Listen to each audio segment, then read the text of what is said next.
Hi everyone, Kevin here from Pebble, and today we're going to show you how to add custom fields to your properties. We know that every business is a little bit unique, and we want to allow you to add the data that you need to run your business. So let's get started.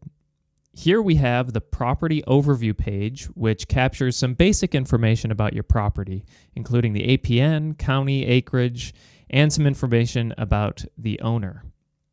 Now, what if we want to add some more detailed information about our property, specifically to the way that we run our business?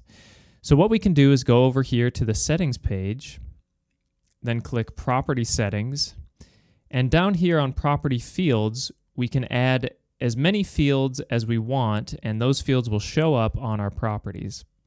So here we've got some basic property details like the use code, subdivision, account number, and some owner details here as well.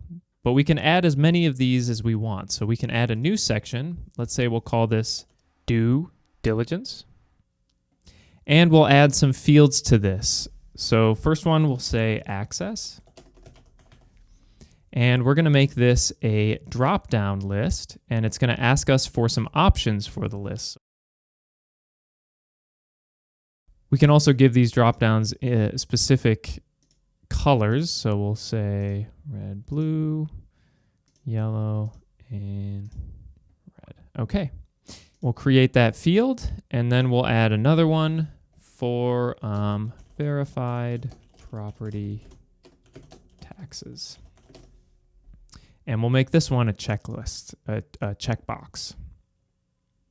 Create that field, and one more, we'll say title search completed.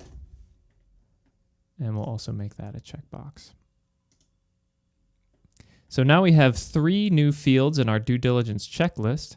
And if we go back to our property overview page, we can see as we scroll down that we'll see due diligence checklist in that page. And if I click here on edit the property, I've got the ability to change the access. I can check the boxes whether I've completed the verification of property taxes. I've done a title search. I can check those. And then as I save them, they will display correctly here. One great thing about custom fields is that we can use them in our document templates. So to make those available in our document templates, we'll go back to our property settings screen, and on any custom field that we want to make available to our templates, we'll open it up and click Add Placeholder for Document Templates. We'll click Save, and we'll do that for any field that we want to make available to our documents. So we'll do that also for access. And we'll save that. And now, if we go to our templates, we'll select this outbound sale and purchase contract.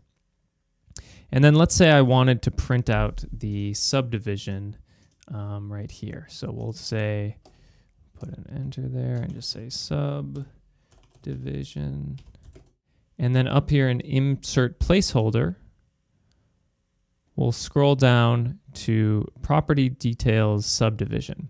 We can also do the same for any other custom field that we have. So we'll save that. We'll go back to our properties, our property screen, and then click Documents. We'll add a document.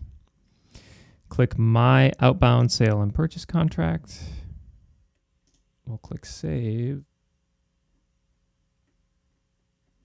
And we can see that the value of our subdivision placeholder was inserted from the custom value that was added on our custom field.